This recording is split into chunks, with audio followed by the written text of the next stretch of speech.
Okay, Assalamu alaikum. Good afternoon. It gives me a great pleasure to present the speaker for the grand round today, Professor Ahmed ElAsrar.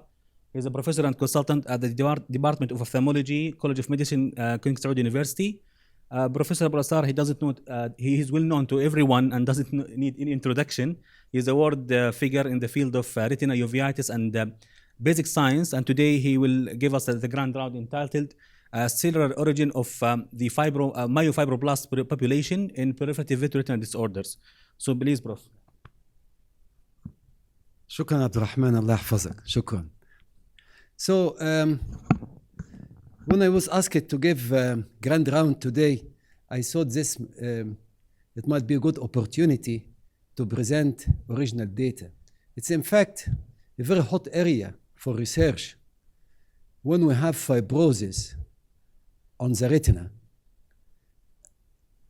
what is the cause of this fibrosis? What are the cells that are mediating this fibrosis that can lead to severe visual loss and lead to severe retinal detachment, which is very difficult to repair? In the past, there were so many hypotheses for the source of myofibroblast, which are the main cell that cause fibrosis and also wound healing in proliferative vitreoretinal disorders. Some they claim that retinal pigment epithelial cells in BVR are causing can transform into myofibroblasts. Some they talked about hyelocytes and so on. So that was for many years I had this interest to define the source of this myofibroblasts. So this interest was translated into 3 publications over the years. The first publication was on the role of circulating fibrocytes. I'm going to discuss soon what are these circulating fibrocytes. The second was a process called endothelial mesenchymal transition, or transition of endothelial cells, this is mainly in proliferative diabetic retinopathy, to myofibroblasts. And the third paper was recently published this year was on the role of macrophage myofibroblast transition. In fact, this kind of research was stimulated by Professor Gertig de Hertog. He is a very prominent pathologist at the University of Leuven, who was looking with me over many years in these membranes, BDR membranes, BVR membranes, and then he told me many times, Ahmed, the number of myofibroblasts or activated fibroblasts that we see in your tissue, you don't see it in other diseases, like even other fibrotic condition. And so here is my interest to examine this problem. What is the cellular origin of myofibroblasts that cause fibrosis in the retina?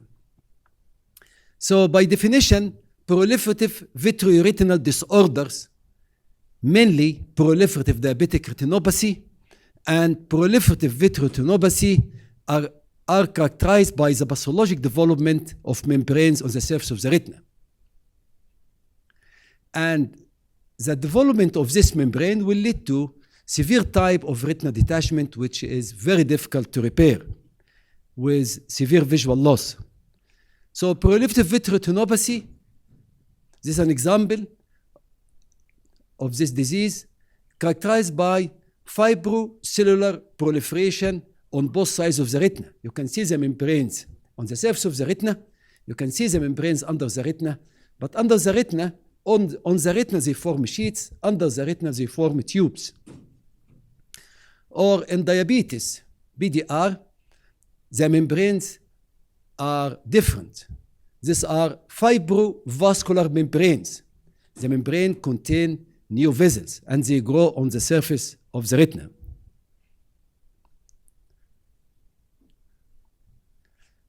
Over many years of looking at these membranes with immunohistochemistry, we identified that there are 2 major components in these membranes: inflammation, manifested by the presence of leukocytes expressing CD45, and monocyte macrophages. So most of the leukocytes are monocyte macrophages expressing CD68, and activated myofibroblasts expressing alpha smooth muscle actin. So these are the two main components, but in diabetes there's a third component that I shall discuss now. So this is an example of such membranes. This is staining for CD31. CD31 is a specific marker for endothelial cells. So what you see here, these are new vessels, because this is a marker for endothelial cells. So these red circles are new vessels, pathologic new vessels in these membranes of BDR. And by counting, for our research, we always count the number of these new vessels to give us an idea about the activity of angiogenesis for correlations. And this is the way done also in cancer research. And here we have staining for CD45, which is a marker for leukocytes, pan-leukocytic marker showing many leukocytes. Staining for CD68, which is a marker for monocyte macrophages. Nowadays, our research is focusing on monocyte macrophages and their role in angiogenesis. And here you can see a lot of CD68 monocyte macrophages. And this is staining for alpha smooth muscle actin. Look at the huge number of myofibroblasts or activated fibroblasts in the BDR membranes. This is staining for BVR. BVR is not vascularized. And this is staining for alpha smooth muscle actin. And this is staining for CD45. You can see many of these leukocytes are containing pigment. And that was a question raised by one of the reviewers recently. What is the nature of these leukocytes containing pigment? And he claimed that, or he believed that, these are pigment epithelial cells. So we had to do other experiments to convince him that these are leukocytes engulfing pigment. So here you see the CD45 staining leukocytes, many of them containing pigment. By the way, you don't see these pigments in BDR membranes. It's only in BVR membranes. It's a characteristic feature. So if new vessels are characteristic for BDR membranes, presence of pigment, presence of cells containing pigment is characteristic for BVR membranes.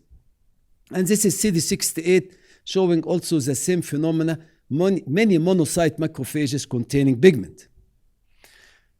So an introduction about myofibroblasts. So myofibroblasts, sometimes called activated fibroblasts, are known to be present in the stromal compartment of many invasive human cancers. This is called cancer-associated myofibroblasts. And they play a major role in cancer progression and angiogenesis. It is seen in areas of chronic inflammation and in tissue undergoing the remodeling seen during wound healing and any fibrotic condition. So these are the key cells that mediate fibrosis, and their presence is a marker of progressive fibrosis. That means that seeing it in the membranes indicating that there is progressive fibrosis. Characteristically, they express alpha smooth muscle actin and the other markers. In our research, we used also a marker called fibroblast activation protein alpha and the fibroblast specific protein 1. Fibroblast activation protein alpha is a very interesting molecule because it is a marker of activated myofibroblasts. These cells have contractile properties. They contract and they release profibrotic mediators that lead to more fibrosis.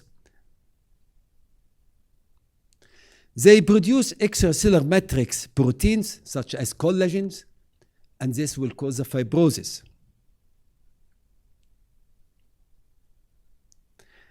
It is not well known exactly what is the origin of myofibroblasts, even in other fibrotic diseases.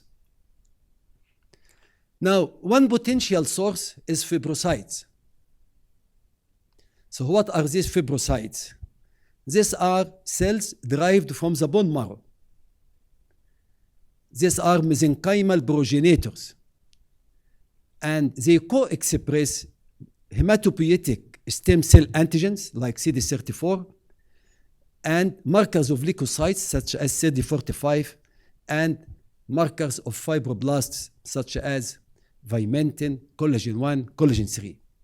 So they co-express markers of hematopoietic cells, markers of monocytes, and markers of fibroblasts. And these are circulating cells produced by the bone marrow. And they represent only 0.1 to 0.5% of the circulating leukocyte population. So as I said, they express hematopoietic stem cell progenitor marker CD34, and this is important. If you want to identify them, you have to use these markers. The leukocyte common antigen CD45, the myeloid cell marker CD11P, in addition to fibroblast markers such as vimentin, collagen 1, collagen 3, and fibronectin. So this introduction is important so that you will understand if you want to identify these cells, you have to look at the cells co-expressing these markers in the tissue. And if they express alpha smooth muscle actin is a marker of differentiation into myofibroblasts.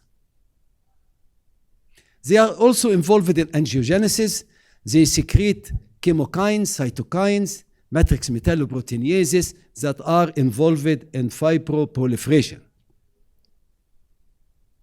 They can acquire the myofibroblast phenotype in vitro if you stimulate them with transforming growth factor beta 1.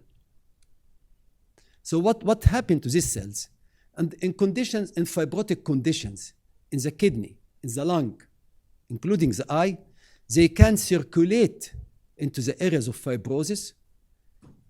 This is attracted by certain chemokines that I'm going to discuss later, and differentiate into myofibroblasts and contribute to collagen production and fibrosis.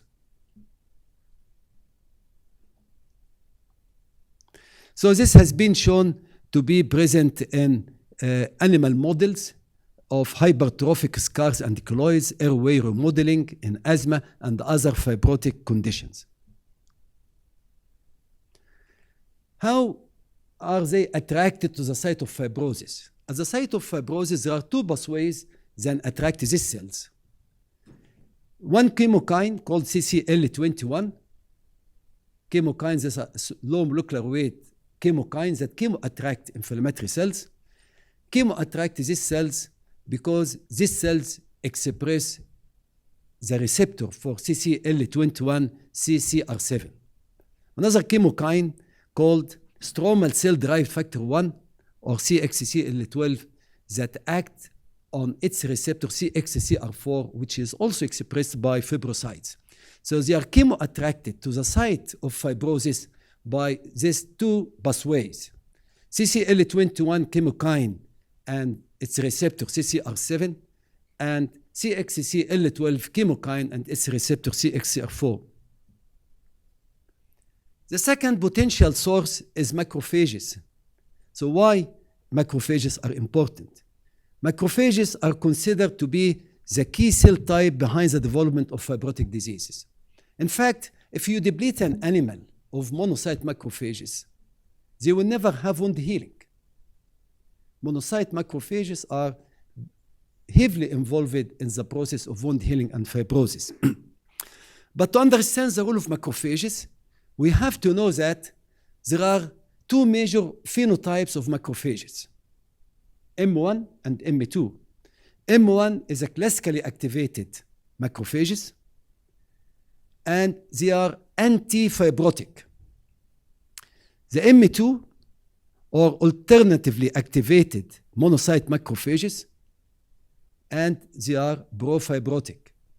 So fibrosis induced by the M2 phenotype. But how can we know the difference? How can we identify them in the tissue? There are specific markers for M1 phenotype, which is antifibrotic, which is INOS and CD86. And there are specific markers for M2 phenotype, which are CD206 and CD163. So in the tissue, if you stain for these markers, then you can identify what is the predominant phenotype, M1 or M2.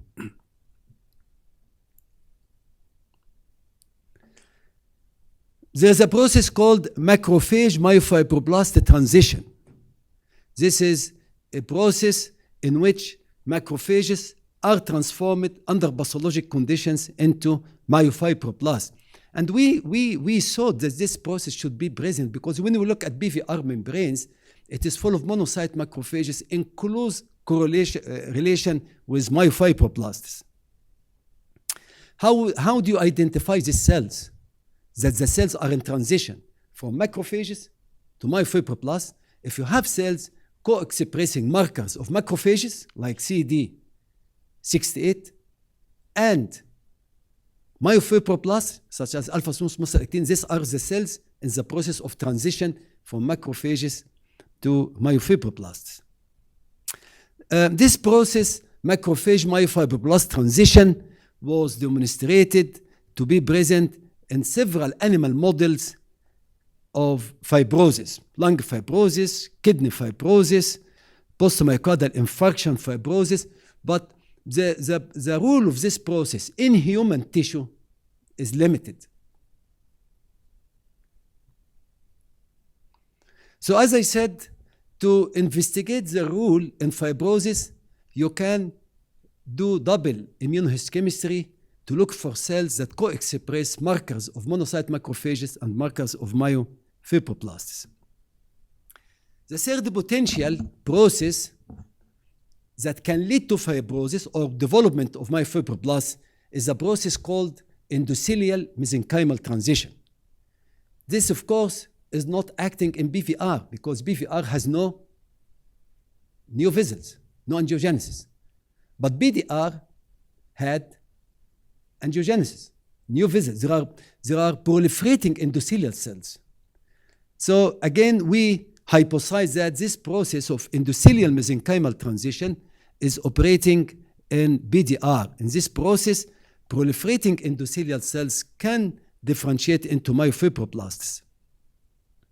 So what happened? And we proved this in vitro. What happens that the endothelial cells will lose their adhesion and the apical basal polarity to form highly invasive migratory spindle-shaped elongated mesenchymal cells. First they separate from each other, then they acquire migratory spindle-shaped morphology, which is a myofibroblast morphology. But this is always associated with biochemical changes. What are these biochemical changes?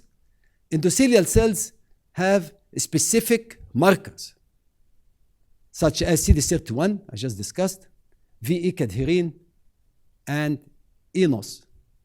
So the endothelial cells, they lose their markers and then acquire myofibroblast markers, such as alpha smooth muscle actin and fibroblast specific protein 1 and others.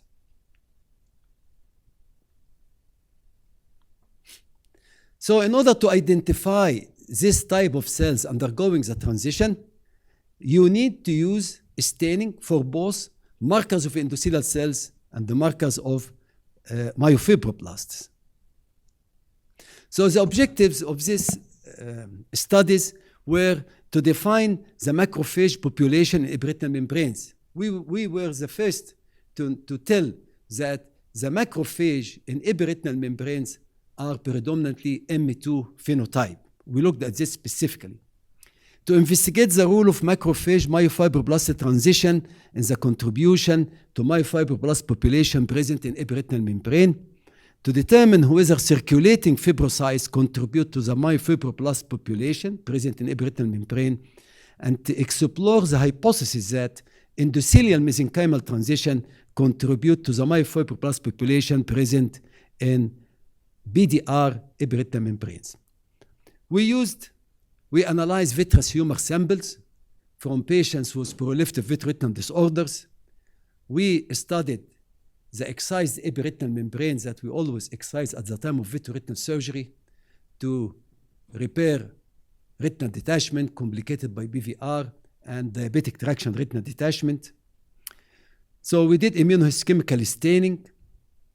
We studied retinal molar glial cells and the human retinal macrovascular endothelial cells in vitro, in cultures. We did ELISA, we did flow cytometry. We studied in vitro the differentiation of human retinal macrovascular endothelial cells So we wanted to know in vitro, we cultured human retinal microvascular endothelial cells and to see if they can transform into myofibroblasts. We did gene expression to confirm the process of this transition. We did Western blot analysis. So I'm going to discuss the first paper on macrophage, or at least the result of this paper on macrophage myofibroblast transition contribute to myofibroblast formation in proliferative vitreoretinal disorders. These are BDR epiretinal membranes. So this is a negative control. If you do immunohistochemical analysis, you have to make sure that your staining is specific. So you have to have a negative control. By negative control, we treat the sections exactly the same way, but we omit the primary antibody. So you can see here the negative control is completely negative. And this is staining for CD31. As I said, it is a marker for endothelial cells. So these are new vessels.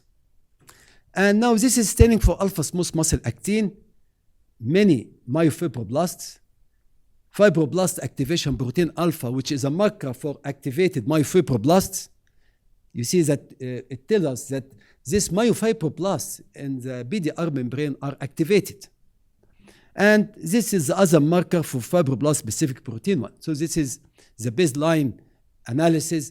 We want to show if we have new vessels and if we have expression of the markers of myofibroblasts. Then this is BVR, membrane, negative control. But you can see this. What is this? Huh? Pigment. The reviewer of this paper, he said, your tissue is full of pigment epithelial cells. All this pigment, he believes that all these cells containing pigment are retinal pigment epithelium. He did not believe at the beginning that these cells are monocyte macrophages engulfing pigment. And then this is alpha smooth muscle actin, and you can see, especially in BVR membranes, the myofibroblasts are very long because most of them are activated and spindle-shaped. And this is the marker of fibroblast activation protein alpha, which indicates that these myofibroblasts are activated. And this is a marker of fibroblast-specific protein 1, showing also myofibroblasts. But again, look at the amount of pigment.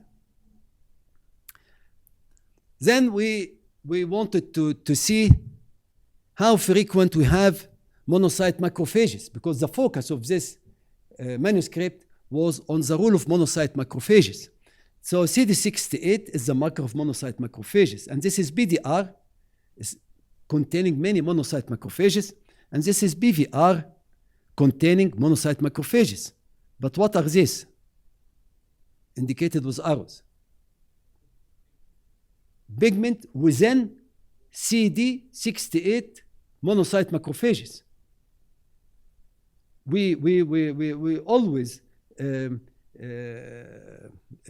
collaboration with Professor Hertog, we believe, by looking at the morphology of these cells, that these are monocyte macrophages engulfing pigment. But the reviewer had a different opinion. Then we wanted to examine what is the phenotype. Is it M1 or M2? A very typical marker for M2 macrophages is CD206. And then with double staining, with CD68, which is monocyte macrophage marker, which is brown, and this is M2 red, you see most of the CD68 cells are red, contain brown and red, indicating that the majority of the monocyte macrophages present in BDR and BVR are M2 phenotype. Then we did a specific staining for CD206. This is a specific marker for M2 macrophages, and we found that it is expressed in many monocyte macrophages, even in endothelial cells. To confirm this, we did flow cytometry that shows that human retinal endothelial cells can express CD206. But then in BVR, the CD206 M2 macrophages also are engulfing pigment. and they are present also in spindle-shaped cells. The other marker for M2 macrophages was also present in the same way, but the markers for M1 phenotype were absent.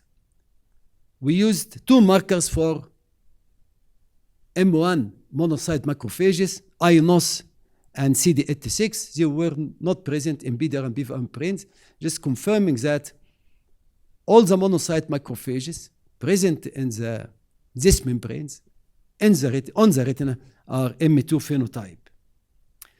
Then to answer the question of the reviewer, we did staining in serial sections. We have one marker which is very specific to retinal pigment epithelial cells called pancytokeratin. Pancytokeratin is a marker specific for retinal pigment epithelial cells. And looking at the area of pigment, it's negative. But in serial section, same area stained for CD68, there is positive staining, which is red, and positive staining for the M2 phenotype. I'm going to show you other examples. This is pancytokeratin staining, same location, same area. Pancytokeratin staining, it's a marker for retinal pigment epithelium. You agree with me, it's negative. And this is staining for CD68. You have the cells are positive, they are red. And this is the staining of CD206, the M2 macrophages, they are red. So we showed, because there was an important dogma in the literature that these pigmented cells in BVR membranes are retinal pigment epithelium, which is not correct. They might transform to myofibroblast, but the cells containing pigment in these membranes of BVR are monocyte macrophages engulfing pigment. And you can see this here in serial sections. Pancytokeratin, the pigmented cells are not stained. CD68, pigmented cells are stained. CD206, pigmented cells are stained. Same also here. Then we did double staining, and we showed that the CD68 positive monocyte macrophages are expressing also alpha smooth muscle actin. And these transitional cells, these are the cells that are in a process of transition from monocyte macrophages to myofibroblast. And this is in BVR, in BDR. You can see here many, I think it should be very clear. You see, these cells has two colors. Is that clear? Huh? So the red color is for alpha smooth muscle actin, and the brown color is for CD68. So these are transitional cells. And also here, this is BVR. The red color for alpha smooth muscle actin and the brown for CD68. This is also another field. Then you can see the red alpha smooth muscle actin and the brown is CD68. So this tells us that indeed we have in the periretinal membrane transitional cells between monocyte macrophages and myofibroblasts. Same also was for CD68, and remember I told you another marker for myofibroblasts is fibroblast-specific protein 1. And then you can see the cells containing the two markers. In BVR, the same, cells containing the two markers. Then we did the same for CD206. CD206 is the marker for the M2, and then you can see the cells containing the marker of CD60, CD206, M2 macrophages, and the red for alpha smooth muscle actin. Here you can see this one, the cells containing two markers. CD206 brown, it's a marker for M2 macrophages, and fibroblast-specific protein 1, which is a marker for myofibroblast. The same also here for fibroblast activation protein 1 and CD206. So we showed for the first time that transitional cells co-expressing monocyte macrophage markers, especially the M2 phenotype and markers of myofibroblasts. The same also was for BVR. Then we did ELISA analysis of vitreous samples. Now we identified the presence of two markers in the tissue. CD206, which is a marker of activated M2 macrophages, and fibroblast activation protein alpha, which is a marker of activated myofibroblasts. A soluble product is present in the vitreous. So we looked at their levels, and their levels were significantly upregulated in BDR and BVR vitreous samples. Then we did correlation analysis, and it shows strong correlation between the levels of the marker of activated myofibroblasts and the marker of activated monocyte macrophages, indicating strong mechanistic link between inflammation and fibrosis. Then, as I said, the fibroblast activation protein alpha is a marker of activated myofibroblasts, and also it can have a role in angiogenesis, especially in cancer. So, and you know that Muller cells are the main producers of angiogenic and inflammatory molecules in the eye. These are the main producers of VEGF, for example, in diabetes. So we cultured Muller cells, and we induced them with the pro-inflammatory cytokine TNF-alpha, and they found them they produce a large amount of fibroblast activation protein. The same also with hypoxia. Hypoxia could induce it. But this can be blocked here by nuclear factor kappa B inhibitor, which means that the TNF-alpha induced fibroblast activation protein alpha is mediated by nuclear factor kappa B. And this is a diagram. In fact, this diagram was prepared by Professor Sophie Straff just to summarize the findings, that we have circulating monocytes in the eye. They transform into M2 macrophages, and then transitioning cells that co-express both markers, and then mature myofibroblasts. And these are the markers expressed during this process. So these findings provided evidence for the presence of macrophage myofibroblast transition process in the intraocular microenvironment of patients with BDR and BVR. Then we looked at circulating fibrocytes. I'm going to cover it very quickly. Again, this is a staining for alpha smooth muscle. These are BVR membranes. The BVR membranes, again, contain a lot of myofibroblasts, both for alpha smooth muscle actin, but they also express another marker called vimentin. So you can look how many of this myofibroblasts presence in the tissue. We as surgeons excise the membranes and throw it away, and we don't know exactly what is in the tissue. But if we analyze this tissue, then this can help us to learn what is the pathogenesis of all these conditions. And if we understand the pathogenesis, then we can think about new ways of treatment. Then this membrane, BVR membranes, contained CD34 cells. As you can see here, these are spindle-shaped cells. And as I said, these are cells expressing hematopoietic cell markers.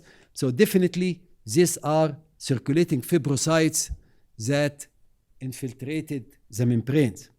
And they contain also CD45, which is also another marker for circulating fibrocytes. And if we do double staining, then if you look at these cells, stained for alpha smooth muscle actin, which is blue, and CD34, which is red, then you can see these cells expressing both myofibroblast marker and CD34, indicating these are circulating fibrocytes. And this is a double staining, CD45 red and alpha smooth muscle actin, which is blue, indicating that we have also here circulating fibrocytes co-expressing these markers. The receptor for chemokine, CCR7, was also expressed and the receptor for CXCL12 chemokines were also expressed in the tissue. By double staining, we could show that, as you can see, the cells here are both brown and blue, meaning that these cells are co-expressing alpha smooth muscle actin and the receptor CCR7. The same also for this staining, indicating that these cells are co-expressing alpha smooth muscle actin, it's a marker of myofibroblast, and the receptor CXCR4. And this is the staining for the chemokines that chemo attract this, and they are expressed in myofibroblast, CCL21 and CXCL12. And with double staining, it shows that these chemokine pathways are expressed by myofibroblasts. So in this part of the studies, we identified that circulating fibrocytes, based on their markers, contribute to myofibroblast population in proliferative in BVR. So this paper, we looked specifically at diabetic epiretinal membranes. Diabetic membrane differ from BVR membranes in the fact that they contain vessels. The membranes in diabetic retinopathy are fibrovascular, not only fibrocellular as in BVR. So they contain new vessels. So the process of endothelial mesenchymal transition, that is the transition of activated proliferating endothelial cells into myofibroblast, should be present only in BDR membranes and not in BVR membranes.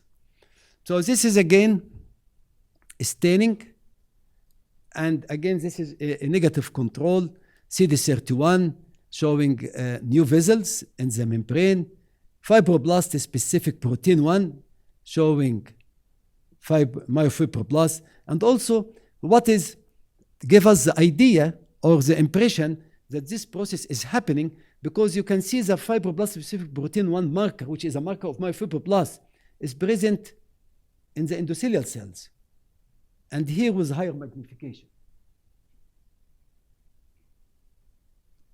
And we saw these findings accidentally by doing the staining, and then we started to think why a fibroblast marker should be present in endothelial cells. And then here, alpha smooth muscle actin, and then you see alpha smooth muscle actin here in endothelial cells.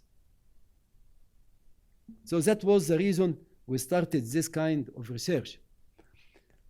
Again, BDR membranes, they contain CD45 cells, which are leukocytes, cells of leukocytic origin. And then by double staining, then you can see that most of the CD45 co-express alpha smooth muscle actin, meaning that these are also fibrocytes. Again, here CD45 and alpha smooth muscle actin, these are fibrocytes. CD45 and alpha smooth muscle actin showing also fibrocytes. CD11B is a myeloid cell marker. It's also a marker of fibrocytes. And you can see the staining also in endothelial cells. And then when you do double staining, CD11B and alpha smooth muscle actin, you can see double stained cells in the wall of blood vessels, indicating that there is endothelial mesenchymal transition. The same also fibroblast specific protein 1 and CD31. CD31 is a marker for endothelial cells. Fibroblast specific protein 1 is a marker for myofibroblast, and then you can see double stained cells in the wall of the blood vessel. The same also here. This is another example. Here, alpha smooth muscle actin and CD31. So here you can see the double stained cells. So we demonstrated that in the tissue, we have cells co-expressing endothelial cell marker CD31 and myofibroblast markers. Then in the lab in Leuven, we did in vitro studies to investigate this. We wanted to confirm if human retinal macrovascular endothelial cells can transform into myofibroblasts in vitro. So we cultured the cells and we treated the cells with cytokines that are known to be involved in diabetic retinopathy, such as IL-1 beta, TNF alpha, and transform growth factor beta 1.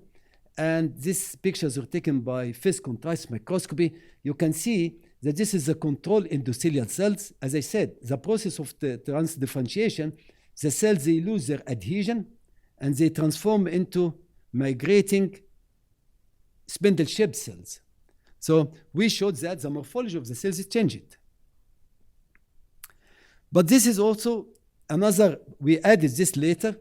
These are cultured human retinal endothelial cells, the control, and stand for two markers, CD206, red, which is expressed also by endothelial cells, and alpha smooth muscle actin. So the resting cells, as you can see here, are not stand for alpha smooth muscle actin. But after induction by cocktail of cytokines, IL-1 beta, TNF alpha, and TGF beta 1, they became spindle-shaped, and they express only alpha smooth muscle actin. So after 4 days in culture, after stimulation with this mixture of cytokines, they became myofibroblasts.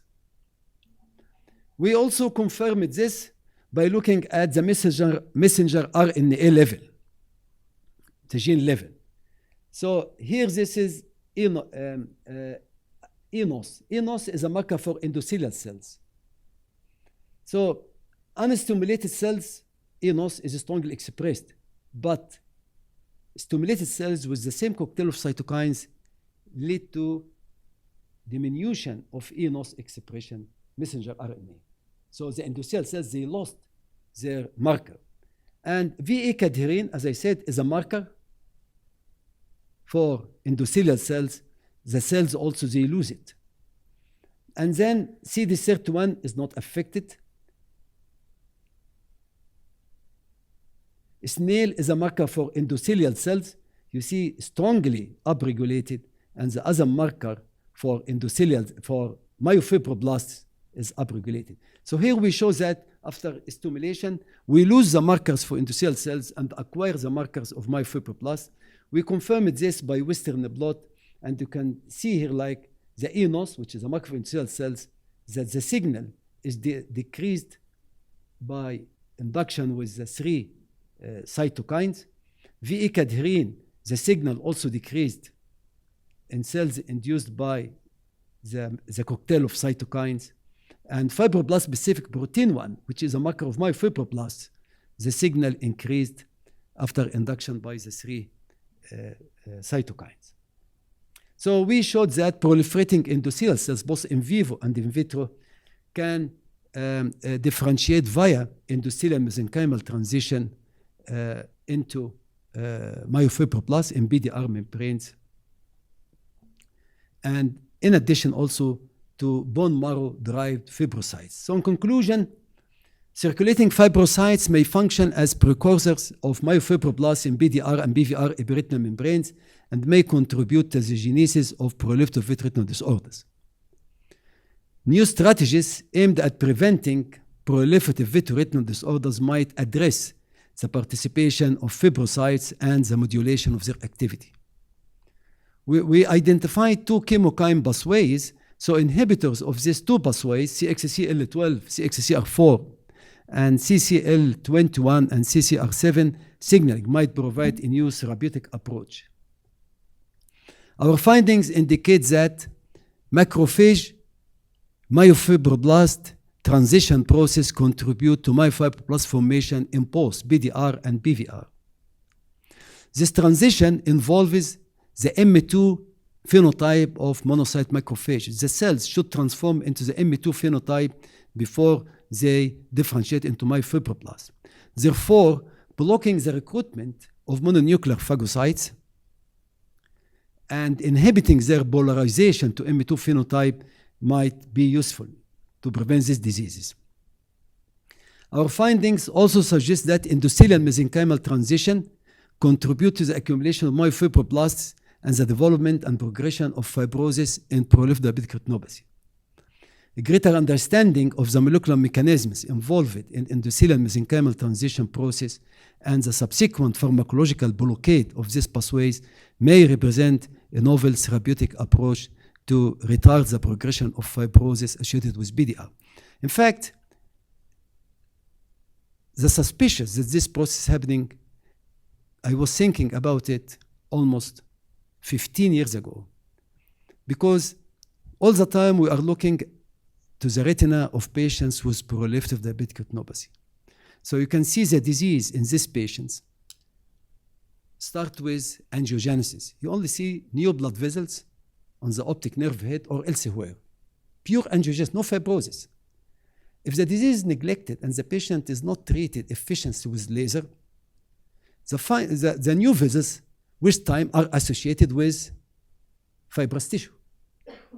And even in the most advanced cases, you only see white tissue, white membranes. So I always believe that there should be a mechanistic link between the proliferating endothelial cells and the fibrosis at the end. And we could see this in the tissue. Some tissue, some membranes at the time of surgery when we examine it, it has no vessels. It's only myofibroblast. It's only fibrosis. And some, if they are active at the time of surgery, they still have new vessels. So with these publications, I'm happy that at the end I could show that there is a strong mechanistic link between angiogenesis and fibrosis, strong mechanistic link between inflammation and fibrosis. Thank you very much for your attention.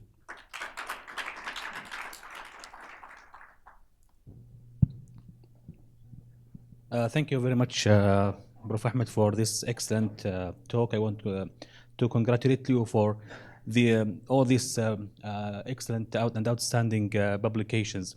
We'll open the floor for the discussion, and I would like to welcome if anyone has any question or any comments. Prof. Saleh.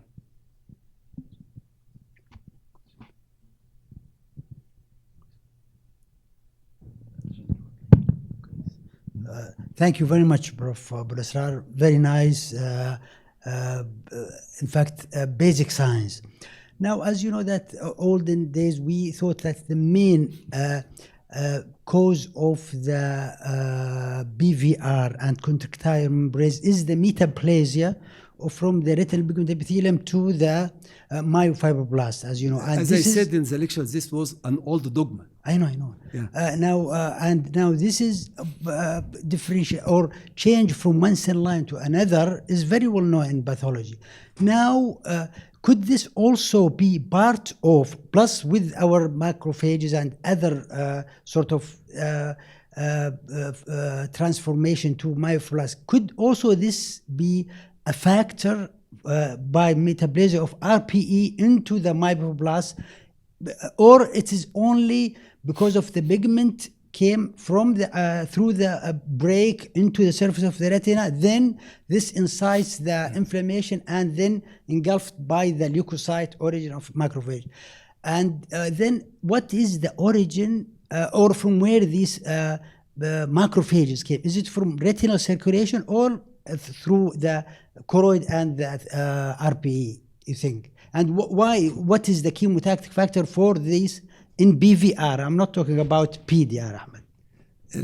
First of all, we did not address if RBE cells, retinal pigment cells, can differentiate the monocyte from first. This was not our purpose. But what we showed clearly, and we convinced... Could this be a factor also? We don't know. Okay. And we convinced the reviewer that the cells containing pigment in BVR membranes are not retinal pigment epithelial cells. They don't express pancytokeratin. But these are monocyte macrophages and M2 monocyte macrophages. They are not retinal pigment epithelial cells. Now, what is the source of monocyte macrophages? It's most likely is coming through the blood in this patient, coming from blood, because the retina itself does not have any myofibroblast. It is microglia. Microglia are the monocyte macrophages of the retina. But the most likely, so, and these you don't express CD68, they express other markers. So most likely these cells are coming through the blood. Like fibrocytes. Fibrocytes are circulating cells. And what causes the damage of the So, but to answer your question, what are the chemotactic factors? Yeah. Chemotactic factors, we also, perhaps was the first group to publish about monocyte chemotactic protein 1. Monocyte chemotactic protein 1 is an important chemotactic and activating factor for monocyte macrophages. And this is strongly expressed in the eye in patients with BDR and BVR. Also, there is another one, CXCL16, because this is also, we discussed this in the article, that the chemotactic chemokines are expressed in the eye at high levels in these patients, and most likely these are the source of chemo attraction. The same for fibrocytes. The chemotactic factors, CXCL12 and CCL21, are upregulated in the eye in these patients.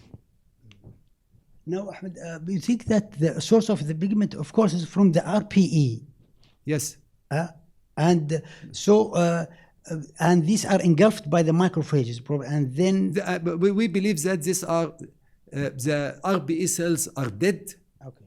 They release pigment, and of course, monocyte macrophages will react by engulfing this pigment, because what we have is monocyte macrophages engulfing this pigment. Even it's clear in histopathology, in immunohistochemistry, when we examine it with expert pathologists, that these are monocyte macrophages engulfing pigment. Yeah. Now, with a new trend of preventing BVR with methotrexate, with mainly that that it is nitric oxide reductase and coupling, you think this is goes with the mechanisms of the? But Dr. Saleh, all these studies are failure. There is no studies that showed that you can prevent BVR with 5-fluorouracil or methotrexate. There is nothing. All these studies, in my opinion, the only effective way to prevent BVR in patients presenting with fresh rheumatoid attachment is to do good primary surgery. If you do good primary surgery, not traumatic surgery, you close all the breaks, you reduce the risk of recurrence.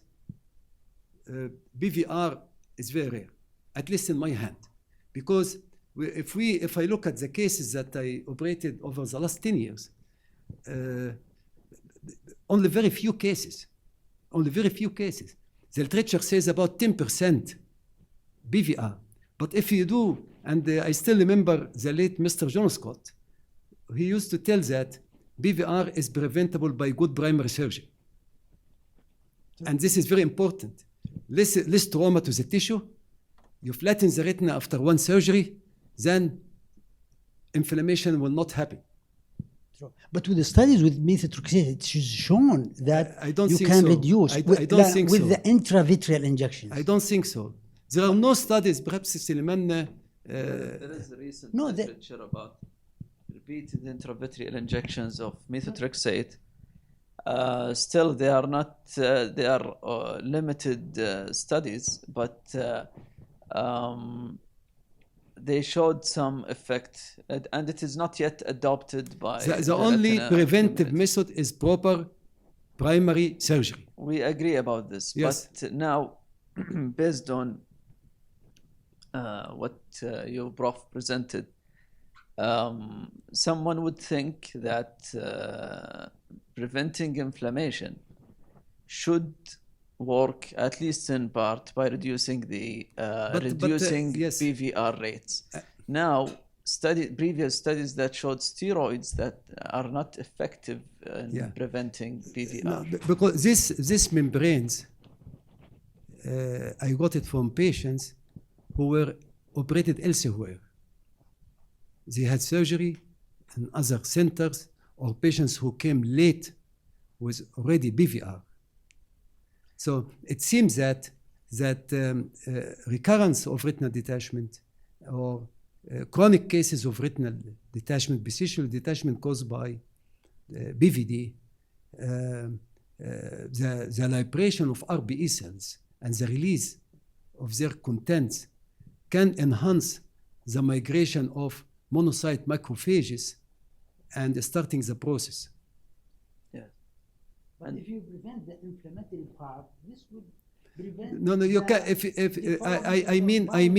I mean, if you operate a patient and you leave the patient with open the brakes, what are you going to prevent if you inject methotrexate? Because already the detachment will recur.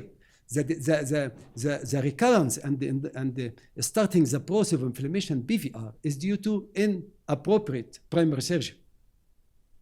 So inappropriate primary surgery, if you are talking about as if you do proper surgery, you close all the retinal breaks, everything is fine, and then the patient develop PVR. Yes. So we are This talking is about in my experience, this is very rare. It happens. It happens, but very rare.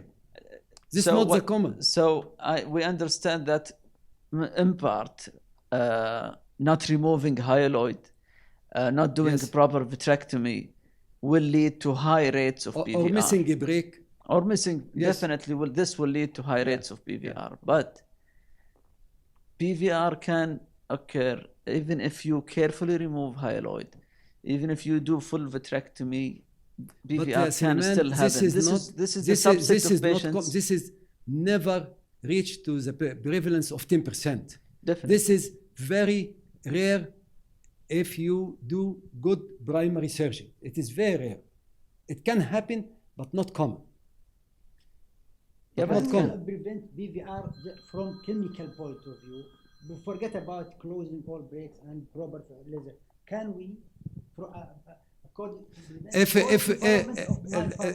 If you want my opinion, if you are talking about, I think the high risk cases are those patients presenting with chronic retinal detachment, but particularly children with Stickler syndrome. Yes. Particularly children with Stickler syndrome, if they come late. Recently operated few of these cases. If they come late, these are high risk cases. They already come with early proliferation. Yes, perhaps if there is a reliable chemical treatment to prevent, I think if we are talking about preventing fibrocyte recruitment, monocyte macrophages, in this case, perhaps should be used for patients, children with Stickler syndrome who come late. You think methotrexate? I have no idea. I have no experience at Saleh, methotrexate. Because of the mechanisms of. I have no. It's immunomodulatory agent that we use in uveitis, but I have no idea. Did you look at did you look at differences between BVR membranes that are primary BVR, meaning that the patient comes in with BVR detachment, or post-operative BVR? No. Okay. Dr. Robio? Yeah, thank you, Prof. So bringing that in. Just to also, I agree with Suleiman that even some cases that you do surgery perfectly, unfortunately we have PVR. PVR is something could happen to every surgeon, and the surgeons tell me they don't have PVR, is not operating enough. That's my personal opinion. So I think, but I will go deep into these things because the problem with the PVR, as you say in your previous work here, the problem is it's a process. You want to stop when it's the last step of the process. We have the membranes already, you are late. That's why most of the preventing measures they do for PVR, they fail already. It's not the first trial, they do it here with multiple systems. Now the thing is probably if there is a chance to stop the process at the start of the process, when there's still these cells, they are not changing the phenotype here, maybe we have a chance. And it's clear that the methotrexate, it's a good tool because it can help with some patients also. But up to now, there is no clinical trial that has demonstrated they're really, because fortunately, we don't have so many patients with a PVR here. But I think we should think deeply into this process here because the problem is, if the patient has established PVR, you are late, no matter what you do. As I said, perhaps in high-risk cases, like